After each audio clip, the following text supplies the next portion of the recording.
আমার দোকানে মাল সামানা বাড়ি ঘর সব বাতাসে একবার বাতাসে উড়িয়ে নিয়ে গেছে সব। আমার টাকা পয়সা দোকানে মাল সামানা কিছু পাই নেই। এখন শুধু নিশ্চয় আজ আমার নন্ডভন্ড হয় যে বাড়ি ঘরে কিচ্ছু নাই। এখন আমি কি খাবো বর্তমান, আমি যে এগুলো কীভাবে ঠিক করব আমার কোনো উপায় নাই।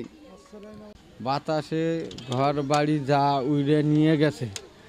এখন বর্তমানে খাওয়ার মতো কোনো চুলের ব্যবস্থা কিছুই নেই। এখন ঘর বাড়ি যা আছে সব তো লন্ডভন্ড হয়ে গেছে। খাওয়া দাওয়াও কোনো ব্যবস্থা নাই বর্তমান। খোলা আকাশের নিচে এখন আমরা পড়ে আছি। কাজ করতেছি, অল্প সময়ের মধ্যে ঘরে তাকে ঝড় বৃষ্টি আসিয়াকে উল্টি দিয়ে গেল।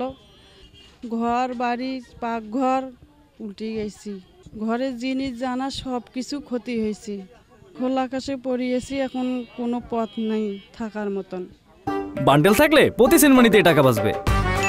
বিকাশ সেনমানি বান্ডেল কিনে জিতুন প্রতি লেনদেনে। হঠাৎ করে বৃষ্টি আসে, বৃষ্টির সাথে সাথে ঝড় শুরু হয়। বেশিক্ষণ হয়নি, 30 সেকেন্ডের মধ্যে আমাদের ঘর বাড়ি সব কিছু উড়াই নিয়ে যায়। ঘরের জিনিসপত্র কোনো কিছুই নাই, তার সাথে সাথে আমার যে বইপত্র ছিল সব কিছুই ভিজে যায়। কোনো কিছুই এখন আমরা খোলা আকাশের মধ্যে আছি।